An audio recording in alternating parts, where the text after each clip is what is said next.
By born, by default, ওনার বংশ, ওনার পরিবার, ওনার শহর, ওনার এলাকা, ওনার জন্মস্থান, ওনার শৈশব, ওনার কৈশোর, ওনার যৌবন, সব কিছু কাবাঘর কেন্দ্রিক। তথা যতদিন মিশর না চাইবে যে আমরা ফিলিস্তিন বিজয় করব, ততদিন ফিলিস্তিন বিজয় হবে না। ভৌগোলিকভাবে মিশর এবং সিরিয়াকে চাইতে হবে যে আমরা ফিলিস্তিন বিজয় করতে চাই ভৌগোলিকভাবে। ওয়ালাইসা যাকারু কালুনসা, আর সব মেয়ে সব ছেলের মতো নয়, সব ছেলে সব মেয়ের মতো নয়, তথা অসংখ্য মেয়ে পৃথিবীর লাখো কোটি ছেলের চাইতে শ্রেষ্ঠ। আসসালামু আলাইকুম ওয়া রাহমাতুল্লাহি ওয়া বারাকাতুহু। আলহামদুলিল্লাহ, আলহামদুলিল্লাহ ওয়াহদাহ, ওয়াসসালাতু ওয়াসসালামু আলা মান লা নাবিয়্যা বা'দাহ। যাবতীয় প্রশংসা, হামদ ও সানা মহাপরাক্রমশালী আল্লাহ সুবহানাহু ওয়া তাআলার জন্য। সকলেই বলি আলহামদুলিল্লাহ। দরুদ ও সালাম বর্ষিত হোক পৃথিবীর সর্বশেষ ও সর্বশ্রেষ্ঠ রাসূল আহমদ মুহাম্মদ মুস্তাফা সাল্লাল্লাহু আলাইহি ওয়াসাল্লামের প্রতি। নতুন বাংলাদেশে আমরা ঢাকা বিশ্ববিদ্যালয়ের টিএসসির মতো জায়গায় আমাদের প্রিয় রাসূল মুহাম্মদ সাল্লাল্লাহু আলাইহি ওয়াসাল্লামের সিরাহকে নিয়ে, তার জীবনীকে নিয়ে এত সুন্দর একটি আয়োজন করতে পারছি। অবশ্যই প্রথমত আল্লাহ সুবহানাহু ওয়া তাআলার শুকরিয়া, দ্বিতীয়ত যারা আয়োজনের উদ্যোগ নিয়েছেন, আয়োজনের সাথে সম্পৃক্ত আছেন, তাদের সকলেরও শুকরিয়া আদায় করি। আল্লাহ সুবহানাহু ওয়া তাআলা যেন ভবিষ্যতেও এ ধরনের আয়োজনকে বাধাহীনভাবে নিরবচ্ছিন্ন গতিতে সামনের দিকে এগিয়ে যাওয়ার তৌফিক দান করেন, আল্লাহুম্মা আমিন।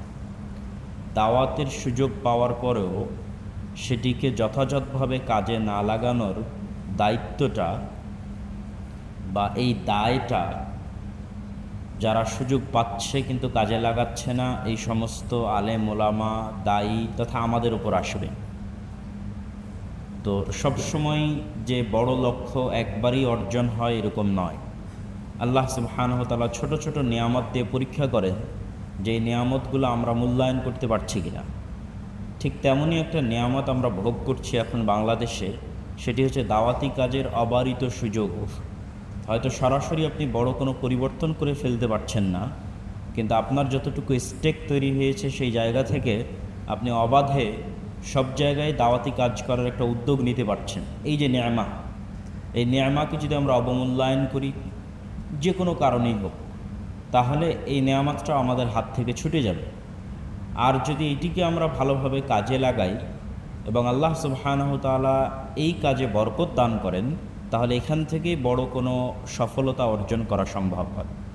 সুতরাং আমি উদাত্ত আহ্বান জানাবো যারা আজকের আয়োজন করেছেন এবং ভবিষ্যতে এরকম বিভিন্ন বিশ্ববিদ্যালয়, স্কুল, কলেজে যারা আয়োজন করবেন, অথবা বাংলাদেশের যে সমস্ত সেক্টর আছে যেগুলোতে আমরা আগে পৌঁছতে পারতাম না, এখন পৌঁছা সম্ভব, প্রত্যেক জায়গায় এরকম ব্যাপক দাওয়াতি কাজের উদ্যোগ নেওয়া এই নিয়ামতের শুকরিয়া আদায় স্বরূপ আমাদের উপর ওয়াজিব এবং ফরজ।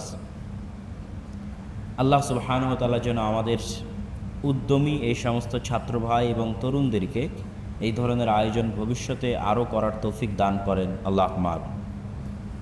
আমার যে বিষয়বস্তু দেওয়া আছে সিরার সাথে সম্পৃক্ত রেখে, যে রাসূলুল্লাহ সাল্লাল্লাহু আলাইহি ওয়াসাল্লাম সহ অন্যান্য নবীদের জীবনের সাথে ফিলিস্তিনের সম্পর্কটা কি, বা আরজু ফিলিস্তিন আরদুল আম্বিয়া। ফিলিস্তিনের মাটি মূলত নবীদের আবাসস্থল, নবীদের আশ্রয়স্থল। তো ফিলিস্তিনের সাথে সম্পৃক্ত রেখে সেই আলোচনাটা সামনের দিকে এগিয়ে নিয়ে যাওয়া এবং শেষ পর্যন্ত আমাদের নবী মুহাম্মদ সাল্লাল্লাহু আলাইহি ওয়াসাল্লাম পর্যন্ত আসা। তো সংক্ষিপ্ত সময়ের মধ্যে আমি এটি তুলে ধরার চেষ্টা করব। অবশ্যই রাসূলুল্লাহ সাল্লাল্লাহু আলাইহি ওয়াসাল্লামের একটি হাদিস এবং পবিত্র কোরআনের একটি আয়াত দিয়ে আলোচনাটা শুরু করতে হবে। আল্লাহ সুবহানাহু ওয়া তাআলা বলেন, ইন্না আউওয়ালা বাইতিন উযিআ লিন-নাস বিবাক্কা। পৃথিবীতে সর্বপ্রথম যে ঘর আল্লাহর ইবাদতের জন্য তৈরি করা হয়েছে সেটি মক্কায়। আর রাসূলুল্লাহ সাল্লাল্লাহু আলাইহি ওয়াসাল্লামের হাদিস সহিহ বুখারী, আবু যার গিফারী রাদিয়াল্লাহু তাআলা আনহু বর্ণিত, যে আল্লাহর নবীকে জিজ্ঞেস করা হলো সর্বপ্রথম নির্মিত মসজিদ কোনটি? তিনি বললেন মসজিদে হারাম তথা মক্কার মসজিদ। তাকে জিজ্ঞেস করা হলো সুম্মা আইয়ু, তারপর কোনটি? তিনি বললেন মসজিদে আকসা। আকসা শব্দের অর্থ দূরবর্তী তথা মক্কা থেকে দূরে।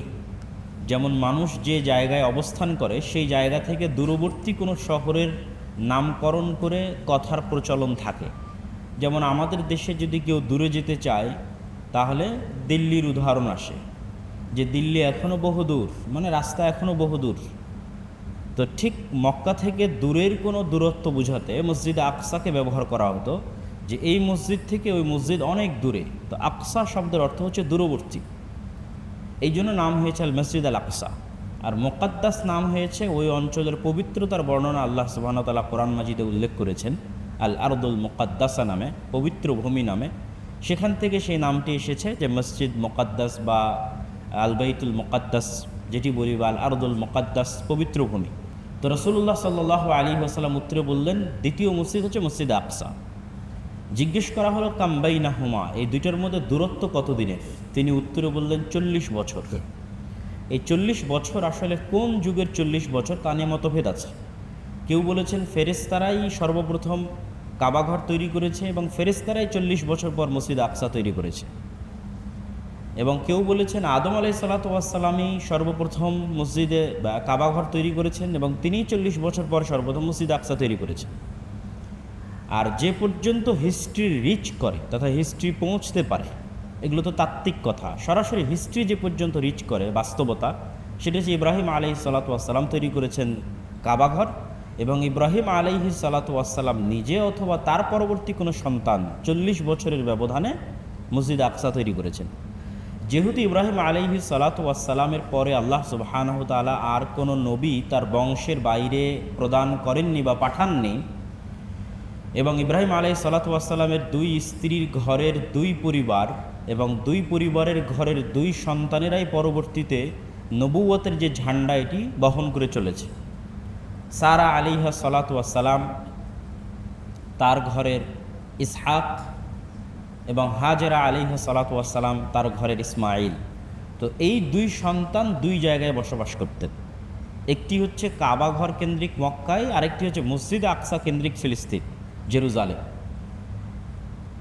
তো ইসহাক এবং তার পরবর্তী সকল বানু ইসরায়েলের নবী মসজিদ আকসা কানেক্টেড ছিল বাই ডিফল্ট, যেহেতু ইসহাক, ইয়াকুব তারা সেখানে বসবাস করতেন। ঠিক ইসমাইল এবং তার পরবর্তীতে যারা নবী এসেছেন, বলতে একজনই নবী এসেছেন মুহাম্মদ সাল্লাল্লাহু আলাইহি ওয়াসাল্লাম। তো ইসমাইলের পুরো বংশধর কাবা কানেক্টেড ছিলেন। এই জন্য রাসূলুল্লাহ সাল্লাল্লাহু আলাইহি ওয়াসাল্লাম তার জীবনের শুরু থেকেই সবচেয়ে বেশি সম্মানিত জায়গা হিসেবে কাবাকে জানতেন, কেননা তার বংশের কাছে তিনি নবুয়ত প্রাপ্তির আগে থেকেই কাবা সম্মানিত জায়গা, এবং তার দাদা আব্দুল মুত্তালিব কাবা রক্ষণাবেক্ষণের দায়িত্ব পালন করতেন। এবং তার জন্মের বছরে আসহাবুল ফিলের মতো যে পৃথিবীর ইতিহাস পরিবর্তনকারী ঘটনা যা আল্লাহ সুবহানাহু ওয়া তাআলা তুলে ধরেছেন, সেই ঘটনাও রাসূলুল্লাহ সাল্লাল্লাহু আলাইহি ওয়াসাল্লামের নবুয়ত প্রাপ্তির আগে এবং তার জন্মেরও আগে, তথা তখনই কাবা ঘরের কি গুরুত্ব সেটি ফুটে ওঠে সূরা ফিলের এই ঘটনার মাধ্যমে। আব্রাহার বাহিনীর মাধ্যমে যখন মুহাম্মদ সাল্লাল্লাহু আলাইহি ওয়াসাল্লাম নবুয়ত পাননি বা জন্মগ্রহণ করেননি, তখনই মক্কার মানুষের কাছে, মক্কার কাফের মুশরিক কুরাইশদের কাছে কাবার কি গুরুত্ব ছিল সেটি ফুটিয়ে তোলার জন্য যথেষ্ট, যা মূলত ইসমাইল আলাইহিসসালাতু ওয়াসসালামের লিগ্যাসি বহন করে। ঠিক একই ঘটনা ইসহাক আলাইহিসসালাতু ওয়াসসালাম এবং তার পরবর্তী বংশধরদের মধ্যে। তো তার পরবর্তী বংশধর বলতে ইসহাক আলাইহিসসালাতু ওয়াসসালামের সন্তান ইয়াকুব, এবং ইয়াকুব আলাইহিসসালাতু ওয়াসসালামের সন্তান ইউসুফ, এবং তাদের যে নামকরণ হিব্রু ভাষায় বা ইংরেজিতে বা ইহুদি এবং খ্রিস্টানদের নিকটে আছে, যেহেতু বানু ইসরাইল বা আহলুল কিতাব তাদের সকল নবী ইসহাক আলাইহিসসালাতু ওয়াসসালাম বা ইব্রাহিম আলাইহিসসালাতু ওয়াসসালামের সন্তান। আমরা যদি 2 জন বৃহৎ নবীর কথা বলি, ইহুদি ধর্মের নবী মুসা আলাইহিসসালাতু ওয়াসসালাম আর খ্রিস্টান ধর্মের নবী ঈসা আলাইহিসসালাতু ওয়াসসালাম, 2 জনেই কিন্তু মসজিদে আকসা কানেক্টেড। এখানে একটা প্রশ্ন আসতে পারে যে মুসা আলাইহিসসালাতু ওয়াসসালাম কীভাবে মসজিদ আকসা কানেক্টেড, এটা আমরা একটু পরেই ব্যাখ্যা করব যে তিনিও কীভাবে জেরুজালেম বা মসজিদ আকসার সাথে সম্পৃক্ত। তো পৃথিবীর 2টা সবচেয়ে বড় ধর্ম, খ্রিস্টান ধর্ম এবং আরেকটি বড় বৃহৎ পুরাতন ধর্ম হচ্ছে ইহুদি ধর্ম। তো এই 2 ধর্মের যারা নবী, তারা সবাই ইসহাক ইব্রাহিম আলাইহিসসালাতু ওয়াসসালামের সন্তান ইসহাক আলাইহিসসালাতু ওয়াসসালামের বংশধর। এই জন্য তাদের কাছেও এই নবীদের পবিত্রতা এবং এই নবীদের মহত্ব আপনি পাবেন। এবং যেহেতু তাদের গ্রন্থগুলোকে আল্লাহ সুবহানাহু ওয়া তাআলা কোরআন মাজিদে আসমানি গ্রন্থ হিসেবে স্বীকৃতি দিয়েছেন, এবং প্রমাণ হিসেবে আল্লাহ সুবহানাহু ওয়া তাআলা বলেছেন মুসাদ্দিকাল লিমা বাইনা ইয়াদাইয়া অথবা মুসাদ্দিকাল লিমা বাইনা ইয়াদাইকুম, তথা এই কোরআন যে কোরআন আমি অবতীর্ণ করছি, অথবা এই ইঞ্জিল যে ইঞ্জিল আমি অবতীর্ণ করছি, এই কিতাবগুলো তোমাদের কাছে এখন যে ইনস্ট্যান্ট কিতাব আছে, যেমন তাওরাত আছে, তার সাথে তোমরা মিলিয়ে দেখতে পারো এরা একটা আর একটার সত্যায়নকারী, মিথ্যায়নকারী নয়। এই যুক্তি আল্লাহ কোরআনের জন্য দিয়েছেন। আমরা জানি যে তাওরা এবং ইঞ্জিল বিকৃতি ঘটেছে এবং তার সঠিক আসল অবস্থার উপর নাই, কিন্তু তারপরেও যদি আপনি মিলাতে যান, এখনকার যে এডিশন আছে সেই এডিশনের সাথেও যদি আপনি মিলানোর চেষ্টা করেন পবিত্র কোরআনকে, তাহলে বহু অংশে আপনি দেখবেন যে মিল আছে, যা প্রমাণ করে যে এই ধর্মগ্রন্থগুলো আল্লাহ সুবহানাহু ওয়া তাআলার পক্ষ থেকে নবীদের নিকটে এসেছে। যেমন পৃথিবীর হিস্ট্রির বড় ঘটনা যদি আমরা বলি, যে আদম আলাইহিস সালাতু ওয়াস সালাম এবং হাওয়া আলাইহিস সালাতু ওয়াস সালাম, তাদের পৃথিবীতে আগমন, জান্নাত থেকে তাদেরকে বের করে দেওয়া, ইবলিসের সাথে তাদের ঘটনা, যেখানে একদল বিজ্ঞানী ডারউইনের মতবাদে বিশ্বাস করে দাবি করতেছে যে আমরা বানর থেকে বিকৃত হয়ে আসছি। সেখানে আপনি এই প্রশ্নের সমাধান নেওয়ার জন্য এখনকার তাওরা খুলে পড়েন, এখনকার এত হাজার বছর পর, 5,000 বছর হবে, 3,500 4,000 বছর তো অবশ্যই হবে। আপনি এখনকার ইঞ্জিল খুলে পড়েন, 2,000 বছর তো অবশ্যই হবে। অসংখ্য বিকৃতি ঘটেছে। তারপর আপনি এই মেইন তথ্যটা তাওরাতেও পাবেন, ইঞ্জিলেও পাবেন, কোরআনেও পাবেন, সেম টু সেম, যে মানুষ আদম আলাইহিস সালাতু ওয়াস সালাম থেকে সৃষ্টি হয়েছে। ঘটনার ধারা বিবরণীতে পার্থক্য থাকতে পারে, ঘটনার বিবরণের সূক্ষ্মতায় পার্থক্য থাকতে পারে। যেমন আপনার চোখের সামনে যে জুলাই আন্দোলন হয়ে গেল, এই আন্দোলনের ধারা বিবরণী ক্রেডিট নিয়ে এখনই দেখেন মতবিরোধ তৈরি হয়ে গেছে। কিন্তু জুলাই বিপ্লব যে হয়েছে, আর নেতৃত্বে যে ছাত্ররা ছিল, এটা স্বীকৃত কথা। কিন্তু ঘটনাগুলো একদম টু দ্য পয়েন্ট কীভাবে ঘটেছে, এটা নিয়ে মতভেদ হইতেই পারে। তো আজ থেকে আরও 30-50 বছর আগের 1971 সালের ঘটনা নিয়ে আরও মতভেদ হতে পারে। তো ঠিক কত হাজার বছর আগের কথা, সেটার ধারা বিবরণ নিয়ে মতভেদ হতে পারে। কিন্তু মানুষের সৃষ্টি যে আদম আলাইহিস সালাতু ওয়াস সালাম থেকে, আদম আলাইহিস সালামের স্ত্রী যে হাওয়া আলাইহিস সালাতু ওয়াস সালাম, তাদের যে জান্নাত থেকে বের করে দেওয়া হয়েছিল, এই মোদ্দা কথায় পৃথিবীর সকল ধর্ম এক এখনও। ঠিক আরও বড় বড় পৃথিবীর হিস্ট্রির যে বড় ঘটনাগুলো আছে, যেমন নূহ আলাইহিস সালামের বন্যা, আপনি কোরআনে নূহ আলাইহিস সালামের বন্যার কথা পাবেন। এই মহাপ্লাবন পৃথিবীর ইতিহাসের ভয়ঙ্কর ঘটনা। তো ঠিক এই মহাপ্লাবনের বর্ণনা আপনি তাওরাতে পাবেন, এখনকার তাওরাতে। এই মহাপ্লাবনের ঘটনা আপনি ইঞ্জিলে পাবেন, এখনকার ইঞ্জিল, এত বিকৃতির পর। তো এই ঘটনার ধারা বিবরণীতে পার্থক্য হতে পারে, অনেক সত্য মিথ্যার সংমিশ্রণ পূর্ববর্তী গ্রন্থগুলোতে হতে পারে। কিন্তু নূহ আলাইহিস সালাম নামে একজন নবী ছিলেন এবং তার সময় সমগ্র পৃথিবীব্যাপী এক ভয়ঙ্কর প্লাবন হয়েছিল, এতটুকু তথ্যের বিষয়ে 3টে ধর্মগ্রন্থ একমত। তো ঠিক নবীদের নামেও আপনি 3টে ধর্মে মিল পাবেন, যেটি ছিল আমার মূল কথা। আমরা বলছি ইব্রাহিম, তারা বলতেছে আব্রাহাম, উচ্চারণের পার্থক্য। আমরা বলছি ইসহাক, তারা বলছে আইজাক। আমরা বলছি ইয়াকুব, তারা বলছে জ্যাকব। আমরা বলছি ইউসুফ, তারা বলছে জোসেফ। আপনাদের ঢাকাতেই সেন্ট জোসেফ স্কুল আছে। এই সেন্ট জোসেফ অন্য কোনো ব্যক্তি না, তারা ইউসুফ আলাইহিস সালাতু ওয়াস সালামকে মনে করেই স্কুলের নাম দিয়েছে জোসেফ। ওই ইউসুফ আলাইহিস সালাতু ওয়াস সালাম যার বর্ণনা আমরা কোরআনে পড়ছি, সেম ওই ইউসুফ আলাইহিস সালাতু ওয়াস সালাম, তার বর্ণনা তাদের গ্রন্থ আছে। ধারা বিবরণীতে পার্থক্য হতে পারে, কিন্তু মূল কথায় এক। তো আমি যেটা বলছিলাম আর কি, যে এই ইসাক আলাইহিস সালাতু ওয়াস সালামের সন্তানদের যে নবীরা যারা, তাদের প্রতি সম্মান শ্রদ্ধা অন্য ধর্মের লোকদের মধ্যেও পাবেন। যেমন আইজাক নিউটন কিন্তু আসলে ইসহাক নিউটন, উচ্চারণের পার্থক্য। আমরা যতই ঘৃণা করি তার কর্মকাণ্ডের কারণে, বর্তমান ইসরায়েলের প্রধানমন্ত্রী, কিন্তু তার নাম একজন নবীর নাম, যেই নবী ইউসুফ আলাইহিস সালাতু ওয়াস সালামের আপন ছোট ভাই, এবং তারা নবীর নাম হিসেবেই সেটি নামকরণ করেছে। এই জন্য আমি আমার বহু বক্তব্যে বলেছি, ইসরায়েলের যে দ্বন্দ্ব, ফিলিস্তিনের যে দ্বন্দ্ব, এটা কখনোই কোনো দুনিয়াবি দ্বন্দ্ব নয়, এটা কখনোই কোনো জাতিগত দ্বন্দ্ব নয়, এটা কখনোই কোনো দুনিয়াবি কোনো তত্ত্বের উপর ভিত্তি করে তৈরি হওয়া দ্বন্দ্ব নয়, সীমানার দ্বন্দ্ব নয়, এটা পুরোপুরি একটি ধর্মীয় দ্বন্দ্ব। এবং ইসরায়েলের ইহুদিরা এটাকে রিলিজিয়াস কনফ্লিক্ট হিসেবে তারা গ্রহণ করে। কিন্তু দুঃখজনক হলো সত্য, আপনি দেখবেন ফাতাহের যারা নেতা আছে বা সেকুলারপন্থী যারা ফিলিস্তিনের নেতা আছে, তারা মনে করে না আমরা এটা সেকুলারিজমের মাধ্যমে সমাধান করব, ন্যাশনালিজমের মাধ্যমে সমাধান করব। আরবের বড় বড় নেতারা মনে করে তারা অ্যারাবিয়ান ন্যাশনালিজমের মাধ্যমে সমাধান করবে। ইম্পসিবল। যেখানে আপনার শত্রুপক্ষ এটাকে রিলিজিয়াস কনফ্লিক্ট মনে করতেছে, আপনাকেও সেখানে রিলিজিয়াস কনফ্লিক্ট মনে করেই সামনে আগাতে হবে, তাহলে আপনি বিজয়ী হবেন, অন্যথায় বিজয়ী হবেন না।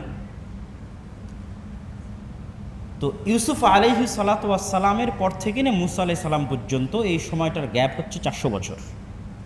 ইউসুফ আলাইহিস সালাতু ওয়াস সালামই প্রথম নবী বানু ইসরাইলের, যিনি পবিত্র ভূমি পরিত্যাগ করে মিশরে চলে গেছিলেন।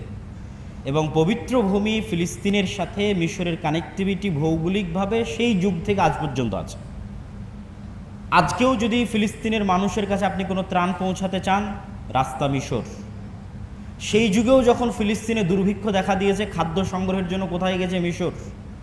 ইব্রাহিম আলাইহিস সালাতু ওয়াস সালাম তার স্ত্রী সারাকে নিয়ে যে বিখ্যাত ঘটনা, যেখানে জালেম বাদশাহ সারাকে অন্যায়ভাবে তার প্রতি জুলুম করার যে চেষ্টা করছিল, যখন সারার দোয়ার মাধ্যমে আল্লাহ সুবহানাহু ওয়া তাআলা সেই জালেম বাদশাকে প্যারালাইসিস করে দিয়ে মাটিতে ফেলে দিচ্ছিলেন, প্যারালাইজড করে দিয়ে।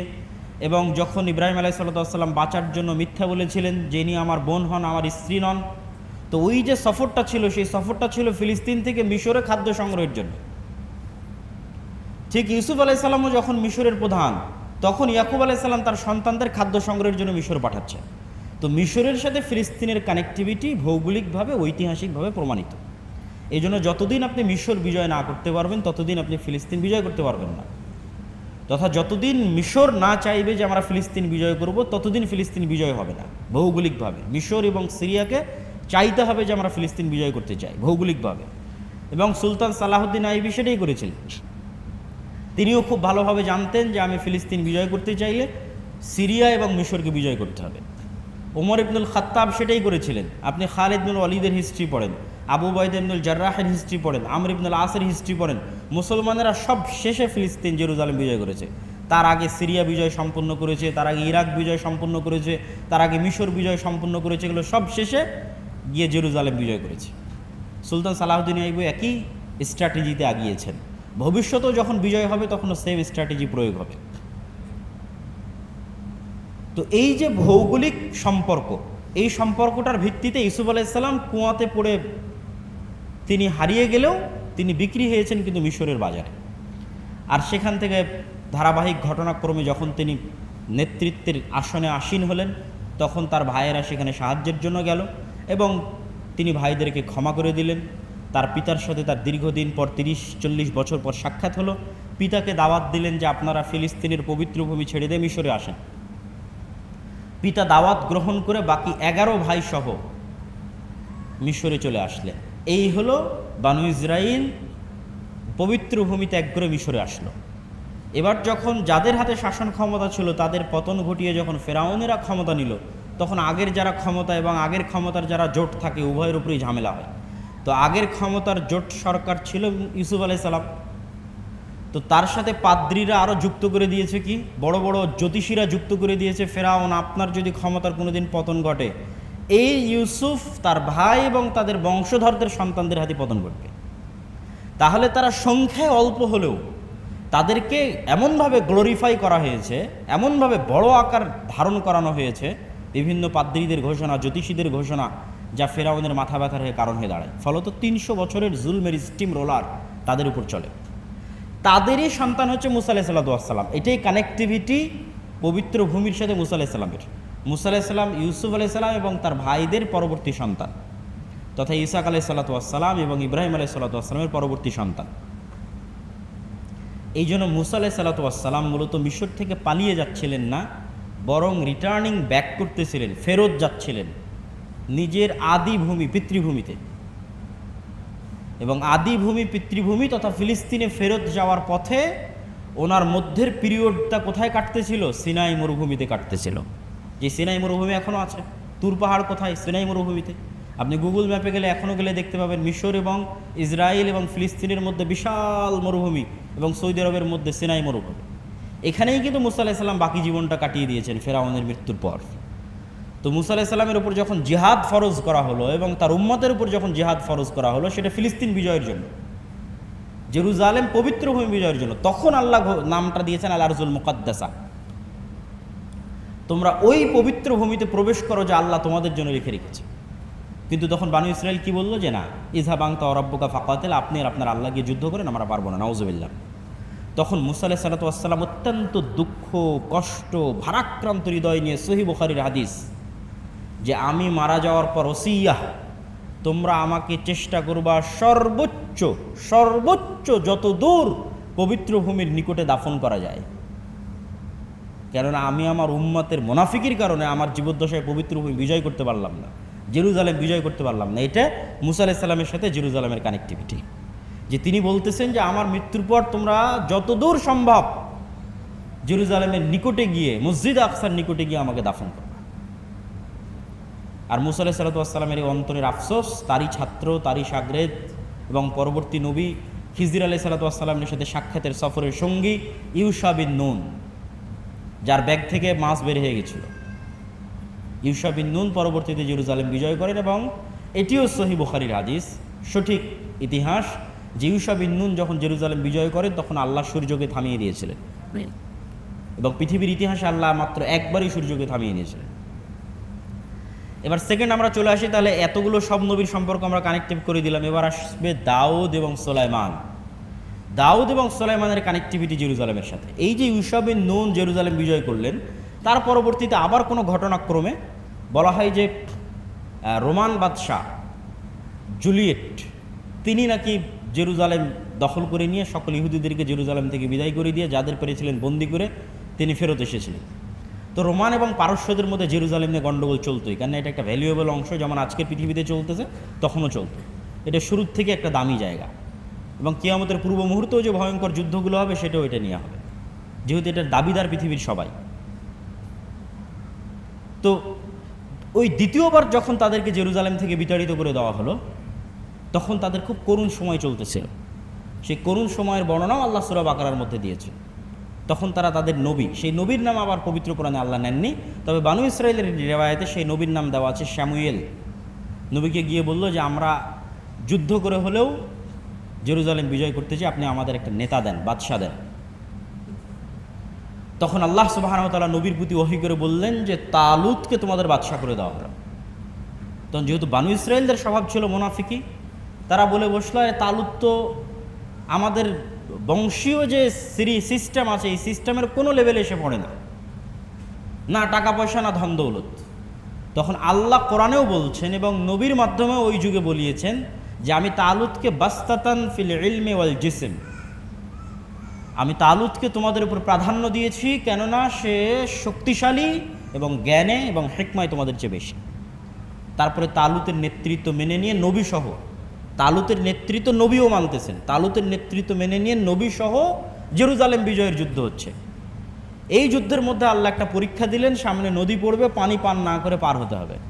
মাত্র 313 জন, যতজন বদরের যুদ্ধে অংশগ্রহণ করেছিল ঠিক ওই সেম পরিমাণের মানুষ পানি পান না করে সেখানে নদী পার হতে পেরেছিলেন 313 জন। তাদের মধ্যে একজন ছিলেন দাউদ আলাইহিস সালাম।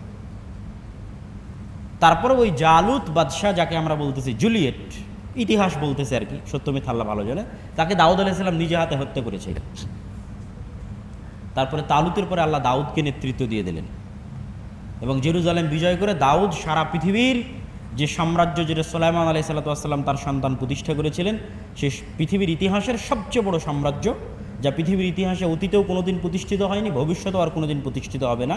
পৃথিবীর সকল সৃষ্টিজীবীর উপর একচ্ছত্র আধিপত্য আল্লাহ যাকে দিয়েছিলেন সুলাইমান আলাইহিস সালাম, তিনি তখন তার হেডকোয়ার্টার দারুল খেলাফা, আসেমা, রাজধানী, ক্যাপিটাল সিটি জেরুজালেম, মসজিদ আকসা। তাহলে ওই যে ধারাবাহিক নবীদের সিরিয়ালে এবার যুক্ত হলেন দাউদ এবং সুলাইমান আলাইহিস সালাম। দাউদ এবং সুলাইমান আলাইহিস সালামের পরে এবার আসবেন আরও 3 জন নবী, জাকারিয়া, ঈসা, ইয়াহইয়া। আর জাকারিয়া, ঈসা এবং ইয়াহইয়ার কথা আসলে মারিয়াম আলাইহিস সালামের কথা তো আসবেই। মারিয়াম আলাইহিস সালামের কথা আল্লাহ সুবহানাহু ওয়া তাআলা পবিত্র কোরআন মাজিদে বলেছেন, ওয়া ইয ক্বালাত ইমরাতু ইমরান রাব্বি ইন্নী নাযারতু লাকা মা ফি বাতনি মুহাররান ফাতাকাব্বাল মিন্নী। যখন ইমরানের স্ত্রী আল্লাহ সুবহানাহু ওয়া তাআলাকে বলেন, আল্লাহ আমার পেটে যে সন্তান আছে তোমার রাস্তায় ওয়াকফ করে দিয়েছি। ফালাম্মা ওয়াদাআতহা ক্বালাত রাব্বি ইন্নী ওয়াদাতুহা উনসা। মনে করেছিলেন বিরাট বড় মুজাহিদ বানাবেন, যুদ্ধ করবে, নবী হবে, কিন্তু সন্তান প্রসব করার পর দেখছেন মেয়ে সন্তান। আল্লাহু আ'লামু বিমা ওয়াদাআত। আর আল্লাহ আগে থেকেই জানেন যে মেয়ে সন্তান জন্ম নেবে, এটা আল্লাহ কোরআনে বলছেন যে আল্লাহ তো আগে থেকেই জানে যে মেয়ে সন্তান হবে। ওয়ালাইসা যাকারু কাল উনসা। আর সব মেয়ে সব ছেলের মতো নয়, সব ছেলে সব মেয়ের মতো নয়, তথা অসংখ্য মেয়ে পৃথিবীর লাখো কোটি ছেলের চাইতে শ্রেষ্ঠ। তার মধ্যে একজন মারিয়াম আলাইহিস সালাম, যিনি পৃথিবীর কোটি কোটি ছেলের চাইতে শ্রেষ্ঠ। শ্রেষ্ঠত্বের জায়গায় তিনি সেখানে পৌঁছে গেছেন। আল্লাহ ওটা বলতেছে যে তুমি মেয়ে হিসেবে এটাকে ছোট হিসেবে দেখিও না, যে ছেলে সন্তান হয়নি, মেয়ে হিসেবে ছোট হিসেবে দেখিও না। এমনও মেয়ে আছে যারা পৃথিবীর কোটি কোটি পুরুষের চেয়ে শ্রেষ্ঠ। সেরকম একজন মেয়ে হচ্ছে মারিয়াম আলাইহিস সালাতু ওয়াস সালাম।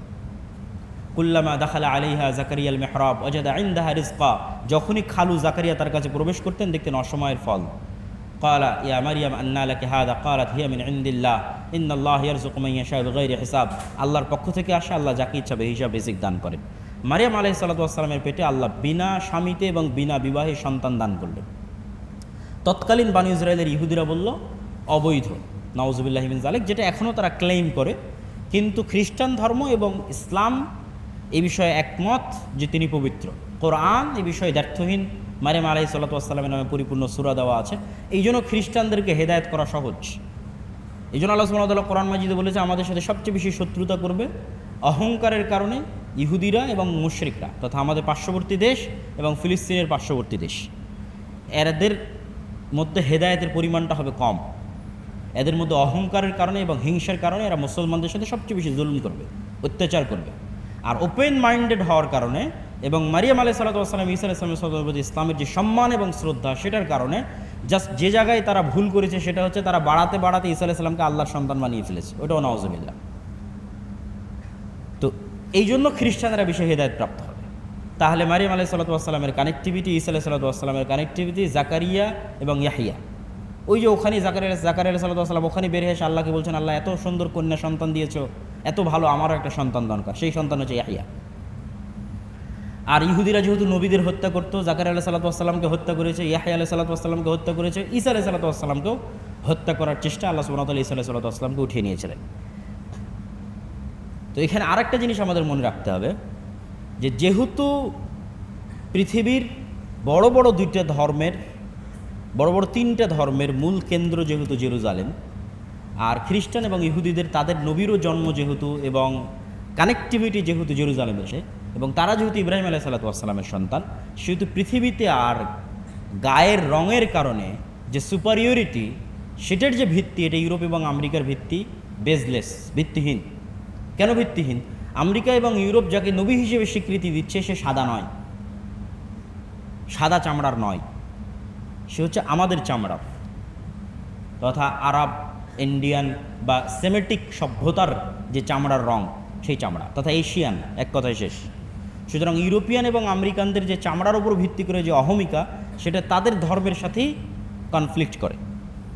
যেহেতু তাদের ধর্মের নবী ঈসা আলাইহিস সালাতু ওয়াস সালাম তিনি ইব্রাহিম আলাইহিস সালাতু ওয়াস সালামের বংশধর, তথা ঈসা আলাইহিস সালামের চেহারা আর মুহাম্মদ সাল্লাল্লাহু আলাইহি ওয়াসাল্লামের চেহারা সেম, এশিয়ানদের চেহারা যেমন হয়। এই জন্য আজকে যারা ইসরায়েলে এসে দাবি করবে যে আমরা তাদের সন্তান, চেহারায় তো মিল নাই। চেহারার অমিল প্রমাণ করে যে তারা আসলে সরাসরি তাদের সন্তান নয়, হয়তো পরবর্তীতে যেহেতু বিশাল উত্থান পতন পৃথিবীতে হয়েছে, ভিত্তিহীন এবং উদ্ভট দাবি। এবার আমরা চলে আসি আমাদের নবী মুহাম্মদ সাল্লাল্লাহু আলাইহি সাল্লামের কাছে। মুহাম্মদ সাল্লাল্লাহু আলাইহি সাল্লামের সাথে ইহুদিদের শত্রুতাটা কোথায়? ইহুদিরা যেহেতু সুপারিয়রিটি থিওরিতে বিশ্বাস করে, হিন্দুরাও সুপারিয়রিটি থিওরিতে বিশ্বাস করে। হিন্দুদের ব্রাহ্মণরা বিশ্বাস করে আমরা ভগবানের মাথা থেকে তৈরি হয়েছে, অতএব আমরাই শ্রেষ্ঠ, আমরা বাদের বাকি যারা আছে তাদের শ্রেষ্ঠ, তারা হচ্ছে আমাদের খাদেম, অতএব নরবলি দিলে শূদ্রর সন্তান নরবলি হবে। এই জন্য বাংলাদেশের মানুষ এত বেশি ইসলাম গ্রহণ করেছে। কেন? এখানে নিম্নবর্ণের হিন্দুরা বসবাস করতো, ইসলামের সমতার যে দর্শন তা তাদের কাছে অত্যন্ত গ্রহণযোগ্য মনে হয়েছে, ফলত তারা ব্যাপকভাবে ইসলাম গ্রহণ করেছে। তাহলে ব্রাহ্মণদের যে সুপারিয়রিটি থিওরি, একই থিওরি হচ্ছে ইহুদিদের।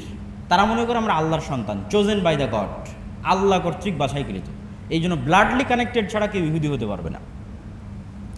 এই যে অহংকার, এই অহংকারের বিরুদ্ধে সবচেয়ে বড় আঘাত যেটা হেনেছে সেটা হচ্ছে মুহাম্মদ সাল্লাল্লাহু আলাইহি ওয়াসাল্লাম।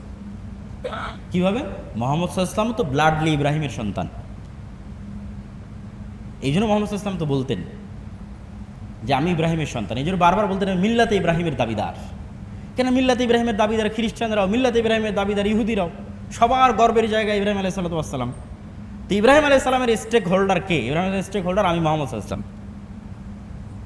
এই জন্য ইহুদিরা তারা যে সম্মান বোধটা করত, যে সম্মানের জায়গাটা তারা রক্তের কারণে ধারণ করত, অথবা তাদের যে চেতনার জায়গাটা ছিল, সেই চেতনার সবচেয়ে বড় দাবিদার হয়ে বসেন মুহাম্মদ সাল্লাল্লাহু আলাইহি ওয়াসাল্লাম। ইব্রাহিমী যে চেতনা, মিল্লাতে ইব্রাহিমের যে চেতনা, সেই চেতনার দাবিদার মুহাম্মদ সাল্লাল্লাহু আলাইহি ওয়াসাল্লাম। এই জন্য তারা কোনো মতেই মুহাম্মদ সাল্লাল্লাহু আলাইহি ওয়াসাল্লামকে এবং তার উম্মতকে সহ্য করতে পারে না। কেননা অন্য আর যারা আছে তাদের নিয়ে এদের কোনো চিন্তা নাই, কোনো টেনশন নাই। কেননা তারা জানে যে পৃথিবীর আর যারা আছে তারা দুনিয়াও বুঝে না, তারা পরকালও বুঝে না, তারা আল্লাহও বুঝে না, তারা কিছুই বুঝে না। সেটা স্বাভাবিক, আর যে কোনো গোত্রের কথাই বলতে পারেন। তাদের একই কাজ, সেটা হচ্ছে নারী, মদ, আড্ডা, উইকেন্ডে গিয়ে বেতন শেষ করা, জুয়া খেলা, ঠিক আছে, পাবে বারে জীবন কাটিয়ে দেওয়া, বাস। কিন্তু পৃথিবীর যে কোনো কিছু আছে, সৃষ্টিকর্তা আছে, লাস্ট লক্ষ্য উদ্দেশ্য আছে, যেটা নিয়ে কারা বেশি ভাবে? ইহুদিরা ভাবে, মুসলমানেরা ভাবে। সুতরাং আলটিমেটলি কনফ্লিক্ট কাদের মধ্যে হবে? এই দুইটা দলের মধ্যেই হবে। এই জন্য তারাও খ্রিস্টানদের নিয়ে চিন্তিত নয়, তারা আমাদের নিয়ে চিন্তিত। এই জন্য কীভাবে আমাদের ধ্বংস করা যাবে দেখবেন। তাদের বাস্তবতার সাথে আমাদের বাস্তবতার ব্যাপক পার্থক্য আছে। তারা সারা পৃথিবীর মুসলমানদের পড়াচ্ছে তোমরা একের অধিক সন্তান নিবা না। কিন্তু আমি যেহেতু ইহুদি ফ্যামিলি দেখেছি, আপনিও চেক করতে পারেন, এখান থেকে উঠে গিয়ে যে কোনো ইউরোপ আমেরিকায় বসবাসরত প্রবাসীকে জিজ্ঞেস করবেন যে তোমার নিকটস্থ কোনো ইহুদি ফ্যামিলি কি সম্পর্কে জেনে আমাকে জানাও তাদের কয়টা সন্তান। তাহলে সারা পৃথিবী তারা প্রচার করছে তোমরা একের অধিক, দুইয়ের অধিক সন্তান নিবে না, কিন্তু তাদের 6-7টার নিচে সন্তান নাই কোনো ইহুদি ফ্যামিলির। তারা সারা পৃথিবীর সব স্কুলে বলতেছে তোমরা LGBTQ ঢুকাও। এই যে নারী সংস্কার কমিশন LGBTQ ঢুকানোর জন্য প্রস্তাবনা করেছে। কোনো একটা ইহুদি স্কুল আমাকে খুঁজে দিতে হবে যে ইহুদি স্কুলে LGBTQ আছে শিক্ষা সিলেবাসের মধ্যে। They are very strict about the religion. তাদের ধর্ম বিষয়ে তারা খুবই শক্ত, কঠোর। মুসলমানেরা কি হালাল রুটিন ফলো করে, তার চেয়ে বেশি শক্ত কঠোর রুটিন ফলো করে ইহুদিরা, যেটা নাম হচ্ছে কৌশার ফুড। তাদের হালালের নাম হচ্ছে কৌশার ফুড। তবে অবশ্যই ইহুদিদের বুঝালে তারা আবার মুসলমানদের খাবারটা খায়। আবার আপনিও যদি কোনো ফ্লাইটে যান যেখানে দেখা যাচ্ছে যে মুসলমানদের জন্য খাবার নাই, সেখানে ইহুদিদের যদি কোষার ফুড থাকে আপনি খেতে পারেন। 99% হালাল। মানে তারা আমাদের চেয়ে হালালের দিক থেকে তাদের বিধানগুলোকে জোরপূর্বক আরও কঠোর করে ফেলেছে। যেমন দুধ আর গোস্ত একসাথে খাওয়া যাবে না, হারাম বানিয়ে ফেলেছে। মানে আরও বেশি কঠোর বিধান চাপিয়ে ফেলেছে। আপনি এমন কোনো ইহুদি হোটেল পাবেন না যেখানে একজন পাদ্রী, ধর্মীয় গুরুকে নিয়োগ দেওয়া নাই। তারা তো আর পাদ্রী বলে না, তারা বলে রাবাই। পাদ্রী বলে খ্রিস্টানরা। এমন কোনো রেস্টুরেন্ট পাবেন না যেখানে একজন রাবাইকে নিয়োগ দেওয়া নাই, যে জাস্ট অবজার্ভ করবে যে খাদ্য হালাল উপায় তৈরি হচ্ছে কিনা। তথা মুরগি জবাই করা লাগলে সেটাও ওই রাবাই করবে, ডিম ভেঙে দেওয়া লাগলে সেটাও ওই রাবাই ভাঙবে, রেস্টুরেন্ট উদ্বোধন করবে রাবাই। কি পরিমাণ তারা স্ট্রিক্ট তাদের ধর্মের উপর। আর আপনি বলতেছেন যে আমরা সেকুলার হয়ে বিজয়ী হব। মানে মুসলমানদের পাগলামি দেখবেন যে মুসলমানদের চেয়ে উদার কেউ নাই। তারা জোরপূর্বক সেকুলার হয়ে বিজয়ী হতে চায়, অথচ পুরো পৃথিবী স্লোলি ডানপন্থার দিকে যাচ্ছে। আপনার পার্শ্ববর্তী দেশ ভারত, তারা কট্টর হিন্দুত্ববাদী, তথা তাদের যে দিন সেই দিন ভ্রান্ত হলেও সেটার উপর তারা কট্টর। আর আপনি বাংলাদেশে বসে বলতেছেন আপনি সেকুলার হবেন। ঠিক ফিলিস্তিন বা আরবের মুসলমানদের দেখেন, তারা বলছে তারা সেকুলার হবে, সেখানে ইসরায়েল তার দিনের উপর কট্টর। এবং এখন ট্রাম্প এবং ইলন মাস্ক তারা ক্ষমতায় আসার পর তারা পরিবারকে যে পরিমাণ গুরুত্ব দিচ্ছে, তারা স্পষ্ট ঘোষণা করে দিয়েছে নারী এবং পুরুষবাদের তৃতীয় কোনো লিঙ্গের জায়গা আমেরিকায় নাই। কেন তারাও খুব ভালো করে জানে যে এগুলো হচ্ছে শয়তানি থিওরি। এবং যেহেতু ইলন মাস্ক নিজে এটার ভুক্তভোগী, তার সন্তান যেহেতু এটার ভুক্তভোগী, সেহেতু সে এটার বিরুদ্ধে ওপেন যুদ্ধে আছে। কিন্তু এগুলো নতুন করে চর্চা করার উদ্যোগ কারা নিচ্ছে? পাগল মুসলমানেরা। তো আমি ইহুদিদের কথা কেন বললাম? মুহাম্মদ সাল্লাল্লাহু আলাইহি ওয়াসাল্লাম এবং তার উম্মতের প্রতি তাদের যে শত্রুতা এবং তাদের যে ডাবল স্ট্যান্ডার্ড, পুরো বিশ্বের মুসলমানদেরকে তারা বলছে তোমরা খেলা নিয়ে ব্যস্ত থাকো, মদ জুয়া নিয়ে ব্যস্ত থাকো, IPL PSL BPL নিয়ে ব্যস্ত থাকো, আর তারা কিনে ব্যস্ত আছে। তাদের লাইফ আপনি অবজার্ভ করবেন। মুসলমানদের মধ্যে কতজন শতকরা আল্লাহর নবীর সুন্নাত হিসেবে মুখে দাঁড়িয়ে রাখে, আর ইহুদিদের কতজন শতকরা মুসা আলাইহিস সালামের সুন্নাত হিসেবে মুখে দাঁড়িয়ে রাখে, এবং সে কতটুকু হেজিটেট ফিল করে যে দাঁড়িয়ে রাখলে পৃথিবী আমাকে সন্ত্রাসী বলবে। একজন ইহুদি, তার কনফিডেন্স লেভেলটা তার ধর্মের উপর কোথায়? একজন মুসলমান 5 ওয়াক্ত সালাত কতজন মুসলমান আদায় করে নিয়মিত, আর কত পার্সেন্ট ইহুদি 3 ওয়াক্ত সালাত নিয়মিত আদায় করে? এই তুলনামূলক পর্যালোচনা আপনি বুঝবেন যে তারা জাস্ট মুসলমানদের ধোঁকা দিচ্ছে এবং মুসলমানরা সেই ধোঁকায় পা দিয়ে আছে। মুসলমানদেরও তার দিনে ফিরে আসতে হবে, এবং দিনের উপর মুসলমানেরা যত শক্ত হবে মুসলমানদের বিজয় তত সন্নিকটে ইনশাআল্লাহ। এটা আমাদের নবীর ওয়াদা, মুহাম্মদ সাল্লাল্লাহু আলাইহি ওয়াসাল্লামের ওয়াদা, আল্লাহর ওয়াদা। তাহলে ভ্রান্ত দিনের উপর ভ্রান্ত মানুষেরা কট্টর, আর সঠিক দিনের থাকার পরও, সঠিক নবী থাকার পরও উম্মতে মুহাম্মাদি সবচেয়ে বেশি উদার এবং সবচেয়ে বেশি ছাড় দিয়ে এগিয়ে যাচ্ছে। এবার চলে আসে আমাদের নবী মুহাম্মদ সাল্লাল্লাহু আলাইহি ওয়াসাল্লামের সাথে জেরুজালেমের কানেক্টিভিটি। প্রথম কেবলা জেরুজালেম কিনা, এটা নিয়ে অনেকেই মতভেদ তৈরি করে। এখানে মতভেদের কিছু নাই। আল্লাহ সুবহানাহু তাআলা যেহেতু জেরুজালেমকে কিবলা হিসেবে নির্ধারণ করেছিলেন, কিন্তু আল্লাহর নবী যেহেতু কাবা ভালোবাসতেন, আমি একটু সিম্পল উদাহরণ দিয়ে বুঝাই, সেহেতু যতদিন আল্লাহর নবী মক্কায় ছিলেন ততদিন তিনি ওই দিকে দাঁড়াতেন, কাবা ঘরের ওই দিকে দাঁড়াতেন, যেই পারে দাঁড়ালে কাবা ঘরও সামনে হবে, যে মসজিদ আকসাও সামনে হবে। Easy solution. যতদিন রাসূল সাল্লাল্লাহু আলাইহি ওয়াসাল্লাম মক্কায় ছিলেন ততদিন তিনি কাবা ঘরের ওই পাশে দাঁড়িয়ে সালাত আদায় করতেন, যেই পাশে দাঁড়ালে সামনে কি থাকবে, কাবাও থাকবে, এবং মুখমণ্ডল কিসের দিকে হবে, মসজিদ আকসার দিকেও। এই জন্য যতদিন উনি মক্কায় ছিলেন ততদিন আর এটা ফুটে ওঠেনি যে কেবলা মসজিদ আকসা। কেন? তখন কেবলা সেম টাইম কাবাও, সেম টাইম মসজিদ আকসা। কিন্তু যখন মুহাম্মদ সাল্লাল্লাহু আলাইহি ওয়াসাল্লাম হিজরত করে মদিনায় আসলেন, তখন তো আর তার পক্ষে সম্ভব নয় যে তিনি অ্যাট এ টাইম দুইটা মসজিদকে সামনে রাখবেন। এটা তো সম্ভব না। কেন? তখন একদিকে আকসা আর একদিকে হচ্ছে কাবা, উনি একসাথে সামনে দাঁড় করাইতে পারবেন না। তখন যে বিধান যে মসজিদে আকসার দিকে মুখ করে সালাত আদায় করতে হবে, এটা বেশি প্রস্ফুটিত হলো। তখন তিনি কাবা বাদ দিয়ে মসজিদে আকসার দিকে মুখ করে সালাত আদায় করতে লাগলেন, এবং এটাই তার মনের কষ্ট ছিল যে আমি কাবার দিকে, যেহেতু উনি জন্মগতভাবে কাবার সম্মান এবং শ্রেষ্ঠত্ব বাই বর্ন, বাই ডিফল্ট, ওনার বংশ, ওনার পরিবার, ওনার শহর, ওনার এলাকা, ওনার জন্মস্থান, ওনার শৈশব, ওনার কৈশোর, ওনার যৌবন, সব কিছু কাবাঘর কেন্দ্রিক। উনি হেরা গুহার যেখানে বসে ইবাদত করতেন সেখান থেকে সরাসরি কাবা দেখা যেত। তার দাদা হেরা গুহার ওই জায়গায় বসে ইবাদত করতেন এবং কাবা দেখে ইবাদত করতেন। এবং উনি নিজে হাজরা আসওয়াদ যখন নতুন করে কাবা তৈরি করে তার বংশধরের লোকজনেরা, তখন হাজরা আসওয়াদের কনফ্লিক্ট তিনি সমাধান করে দিয়েছেন। তথা তার পুরো লাইফটাই কাবা কেন্দ্রিক, তিনি কিভাবে কাবাকে ছাড়বেন। সুতরাং এই কষ্টটা ছিল স্বাভাবিক। তখন তিনি বারবার আকাশের দিকে তাকাতেন, কদ নারা তাকাল্লুবা ওয়াজহিকা ইলাস সামা। তখন আল্লাহ সুবহানাহু ওয়া তাআলা কেবলা পরিবর্তন করে দিলেন যে ঠিক আছে, এখন থেকে তুমি কাবার দিকে মুখ করে সালাত আদায় করো। কিন্তু এই যে 17 মাস অথবা মক্কায় থাকা অবস্থায় মসজিদ আকসার দিকে মুখ করে সালাত আদায় করা, এটাই ইসলামকে মসজিদ আকসার দাবিদার করে দেয় এবং মদিনার খ্রিস্টান এবং ইহুদিদের কাছে প্রুভ করে যে মুহাম্মদ সাল্লাল্লাহু আলাইহি ওয়াসাল্লাম সত্য দিনের অনুসারী এবং মুহাম্মদ সাল্লাল্লাহু আলাইহি ওয়াসাল্লাম মিল্লাতে ইব্রাহিমের সত্য দাবিদার। বিকজ মুহাম্মদ সাল্লাল্লাহু আলাইহি ওয়াসাল্লাম মসজিদ আকসার সাথে কানেক্টেড নন, মসজিদ আকসার সম্পর্কে তিনি অত বেশি জানেন না, তার শৈশব কৈশোর মসজিদ আকসার সাথে কানেক্টেড নয়, তারপরও কেন তিনি মসজিদ আকসার দিকে মুখ করে সালাত আদায় করেন? সুতরাং তিনি তার লিগ্যাসিটা কানেক্ট করে ফেলতেছেন বানু ইসরাইল সহ ইব্রাহিম আলাইহিস সালামের অন্য ধারার যারা দাবিদার তাদের সাথে তিনি ওটা কানেক্ট করে ফেললেন। এই জন্য মদিনার যারা ইহুদি খ্রিস্টান ছিল তাদের যারা দিন মানতে চাইতো তাদের জন্য সহজ হয়ে গেল, যেন ইনি তো সত্য নবী, ইনি তো কাবার দিকে মুখ না করে জেরুজালেমের দিকে মুখ করে সালাত আদায় করতেছে, আমাদের যেটা কেবলা সেই কেবলার দিকে মুখ করে সালাত আদায় করতেছে। সেকেন্ড যে কানেক্টিভিটি রাসূলুল্লাহ সাল্লাল্লাহু আলাইহি সাল্লামের সাথে মসজিদ আকসা তৈরি করে দেওয়া হলো সেটা হচ্ছে ইসরা। সুবহানাল্লাযী আসরা বিআবদিহি লাইলাম মিনাল মাসজিদিল হারাম ইলাল মাসজিদিল আকসা আল্লাযী বারাকনা হাওলা। আল্লাহ চাইলে সরাসরি কাবা থেকে মুহাম্মদ সাল্লাল্লাহু আলাইহি ওয়াসাল্লামকে আকাশে নিয়ে যেতে পারতেন, কিন্তু সেটা না বলে কি করা হলো, মুহাম্মদ সাল্লাল্লাহু আলাইহি ওয়াসাল্লামকে কাবা থেকে উঠিয়ে মসজিদে আকসায় আনা হলো। এবং আল্লাহ কোরআনে বলতেছেন ওই মসজিদে আকসা যার চারিদিকে আল্লাহ সুবহানাহু ওয়া তাআলা বরকত দিয়ে ঘিরে রেখেছেন। এবং এই মাটি ওয়ানাজ্জাইনাহু ওয়ালুতান ইলাল আরদিল্লাতি বারাকনা ফিহা লিল আলামিন। এই শহর সেই শহর যেখানে আমি লুতকে আশ্রয় দিয়েছি, ইব্রাহিমকে আশ্রয় দিয়েছি। ইব্রাহিমকে কিভাবে আশ্রয় দিয়েছি? ইব্রাহিম আলাইহিস সালাম ছিলেন ইরাকে, যেটা বাবেল সেটাই বাগদাদ। ইরাক থেকে যখন তার বাবা বের করে দিল তখন তিনি এসে এখানে আশ্রয় নিলেন। আর লুত আলাইহিস সালাম কীভাবে আশ্রয় নিয়েছেন? লুত আলাইহিস সালামের সম্প্রদায়কে যখন আল্লাহ পুরো শহর উল্টিয়ে দিলেন তখন লুত আলাইহিস সালাম এবং তার মুমিনরা আশ্রয় নিলেন এই শহরে। আল্লাযী বারাকনা ফিহা লিল আলামিন, এমন শহর যে শহরে আমি সারা পৃথিবীর মানুষের জন্য বরকত রেখেছি। তাহলে ইব্রাহিম থেকে শুরু করে লুত থেকে শুরু করে এই যে মুহাম্মদ সাল্লাল্লাহু আলাইহি ওয়াসাল্লাম পর্যন্ত জেরুজালেমের সাথে কানেক্টেড হয়ে গেল এবং ওখানে মুহাম্মদ সাল্লাল্লাহু আলাইহি ওয়াসাল্লাম সকল নবীর ইমামতিতে সালাত আদায় করালেন মসজিদ আকসায়।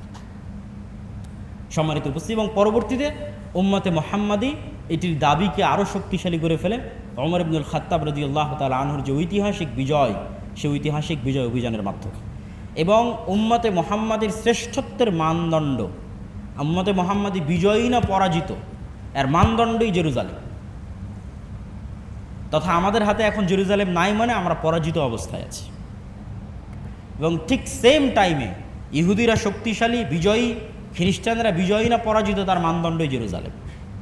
তাদের কাছে আছে মানে তারা বিজয়ী আছে, আর তাদের কাছে নাই মানে তারা পরাজিত।